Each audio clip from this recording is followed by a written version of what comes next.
Hello friends, Radhe Radhe. स्वागत करती हूँ आप सभी भाभी अध्यापक एवं अध्यापिकाओं का आपके अपने यूट्यूब चैनल एमआर क्लासेस में। देखिए फ्रेंड्स, स्क्रीन पर आप देख पा रहे हो UP TET Hindi new syllabus और ये हिंदी का है फ्रेंड्स। इसमें से फ्रेंड्स मैंने ये जितने भी टॉपिक दिखाई दे रहे हैं ये सभी मैंने करा दिए हैं। तो दोस्तों इसकी जो लिंक है वो आप डिस्क्रिप्शन में से जाके देख सकते हो, प्लेलिस्ट से आप जाकर के डाउनलोड कर सकते हो। तो ये दोस्तों आपका मैंने यहाँ तक करा दिया है संज्ञा एवं सर्वनाम। और आज का जो टॉपिक है वो है क्रिया एवं विशेषण के भेद। क्रिया एवं विशेषण के भेद। तो दोस्तों आज का टॉपिक देखेंगे आप क्रिया एवं विशेषण के भेद।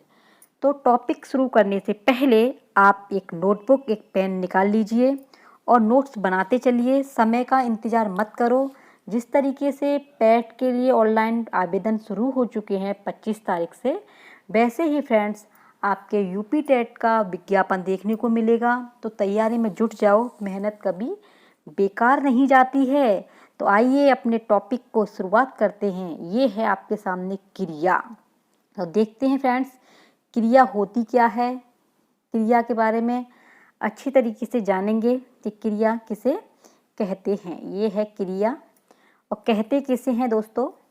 ऐसे शब्द जिससे किसी कार्य का करना या होना पाया जाए उसे क्रिया कहते हैं। जैसे देखिए ये बच्चा खेल रहा है, ये सो रहा है, ये पढ़ रहा है, तो इसमें क्रिया हो रही है तो इसलिए इसे क्रिया कहेंगे। नेक्स्ट है फ्रेंड्स क्रिया की परिभाषा और प्रकार। तो आप देखेंगे क्रिया कहते किसे हैं, कितने प्रकार की होती है क्रिया, ये संपूर्ण जानकारी आप वीडियो में देखेंगे। तो आप वीडियो से जुड़े रहें। अच्छा लगे तो शेयर ज़रूर करें और कमेंट भी करें। तो देखिए फ्रेंड्स ये है क्रिया, स्क्रीन पर आ चुकी हैं और दिख रहा है क्रिया। ये खुद के नोट्स हैं, बहुत सारी बुक्स लेकर के मैंने बनाए हैं।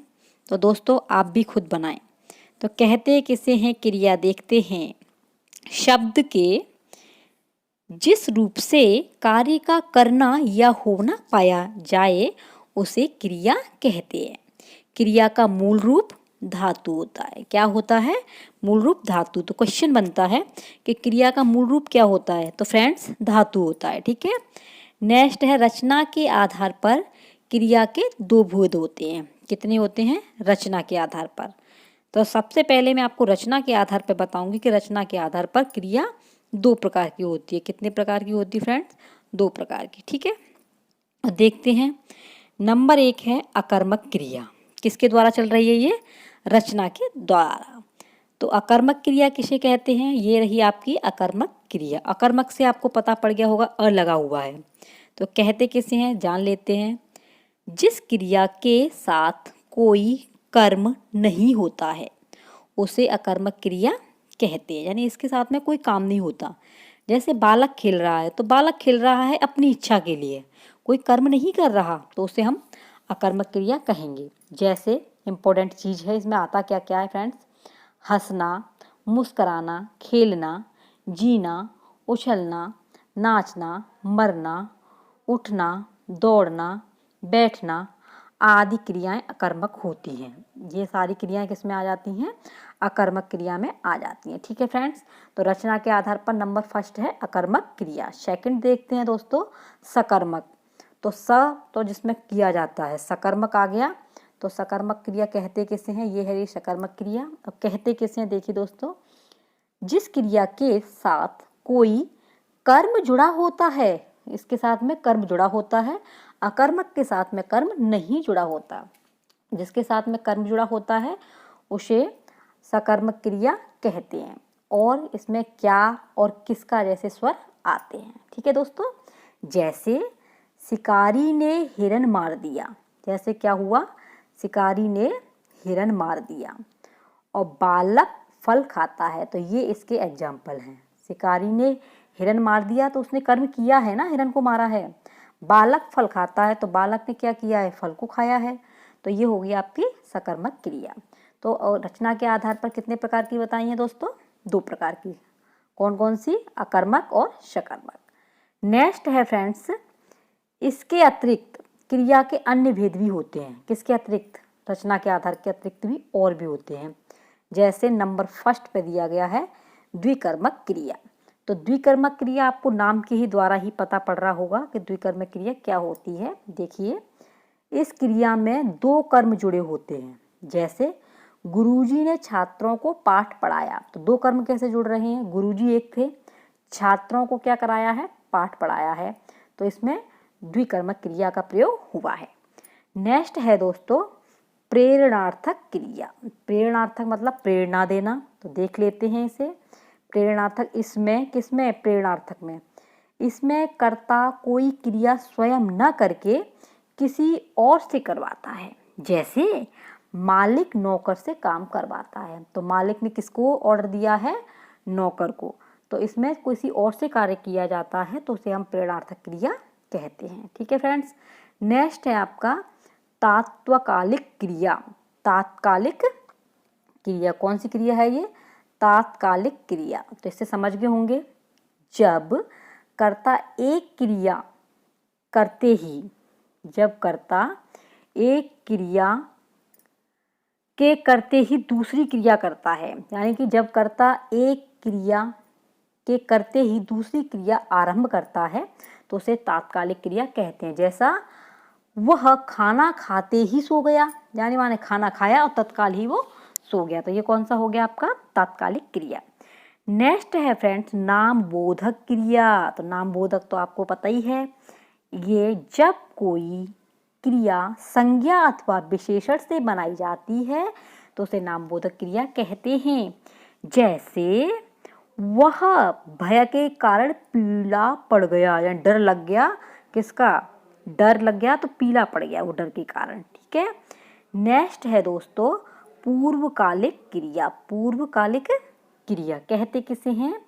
कर्ता पहली क्रिया को पूर्ण रूप से समाप्त करके तब दूसरी क्रिया करता है, यानी पहले जो कार्य करता होता है कोई भी, तो उसे पूरा कर लेता है, जब समाप्त कर लेता है इसके बाद में दूसरी क्रिया करता है, तो उसे पूर्वकालिक क्रिया कहते हैं। जैसे बालक नहाकर भोजन करता है, तो बालक नहा करके पूरा नहा लिया, फिर उसने भोजन कर लिया।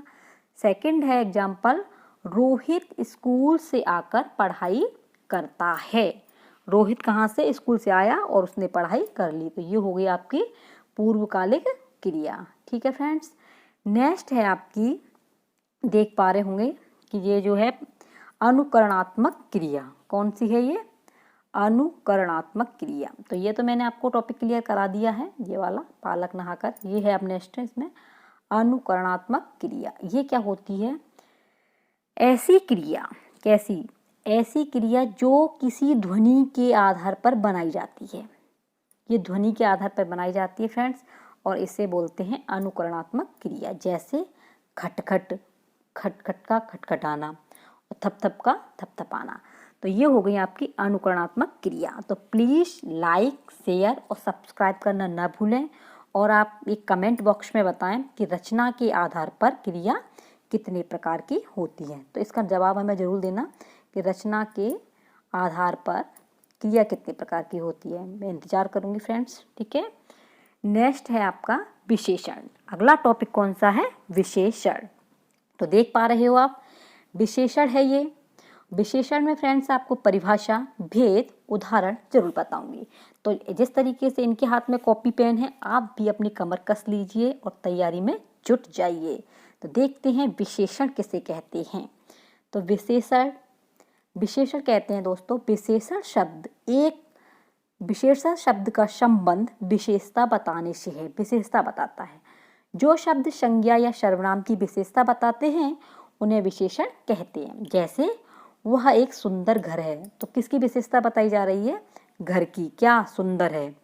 यहाँ पर सुंदर शब्द घर की विशेषता बता रहा है, इसलिए सुंदर एक विशेषण है। तो दोस्तों देख लीजिए आप विशेषण को एक बार, और आप लोगों का ऐसा ही हमें प्यार मिलता रहा तो दोस्तों मैं आपको पूरा सिलेबस कंप्लीट कराऊंगी। जैसे हिंदी का समाप्त हो जाएगा तो संस्कृत का कराऊंगी, तो आप प्लीज़ आप वीडियो पूरी वॉच किया करें।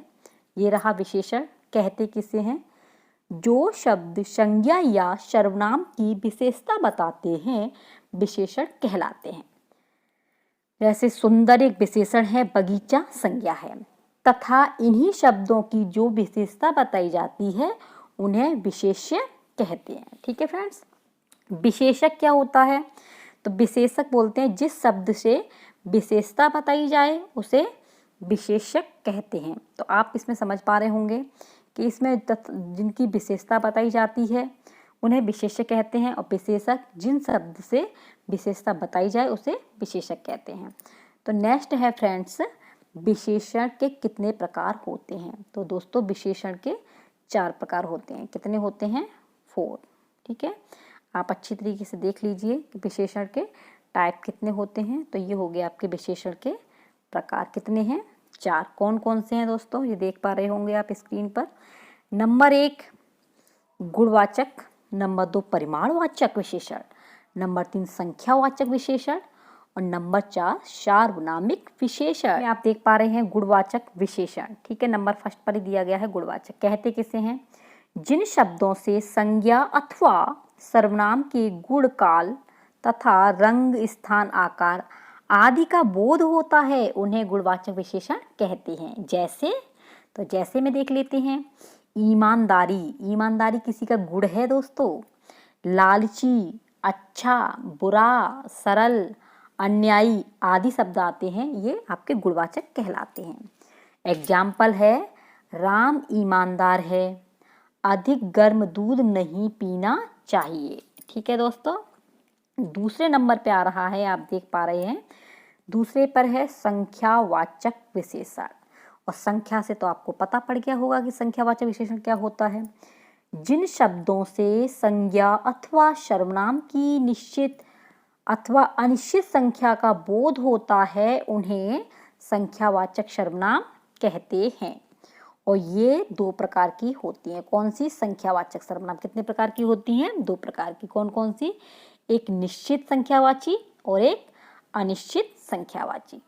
जैसे 1, 2, 3, आधा, आधी, तो ये हो गया आपके निश्चित।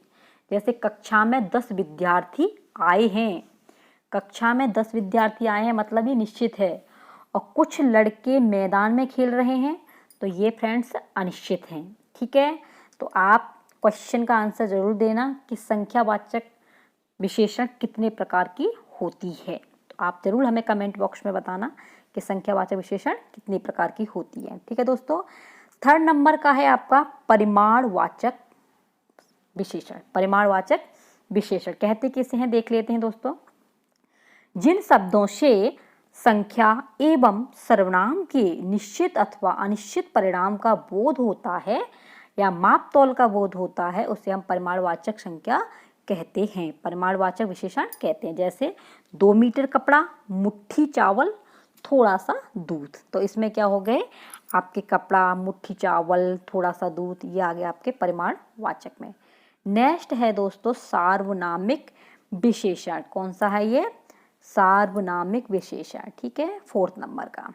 तो देख लेते हैं, जो सर्वनाम विशेषण की भांति प्रयोग किए जाते हैं वो सार्वनामिक विशेषण कहलाते हैं। जैसे यह कपड़ा किसका है, यह कपड़ा किसका है, ये कौन सा है फ्रेंड्स? सार्वनामिक का है कि यह कपड़ा किसका है। कोई बालक रो रहा है, तो पता नहीं है, सार्वनामिक विशेषण है। एक और है दोस्तों कि प्रविशेषण, ये आता है पेपर में, प्रविशेषण। ठीक है, तो इसे भी जान लेते हैं। वे विशेषण जो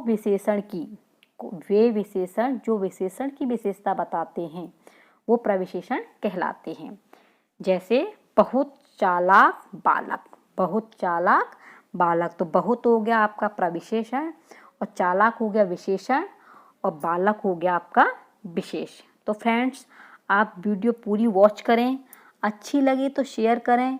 और देखिए दोस्तों, जैसे समय गुजर गया है ऐसे ही गुजर जाएगा, तो आप प्लीज़ कमर कस लीजिए और अपनी तैयारी में जुट जाइए।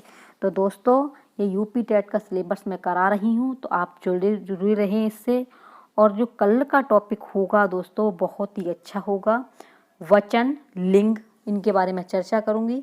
तो मिलते हैं नेक्स्ट वीडियो में, तब तक के लिए बाय बाय, टेक केयर।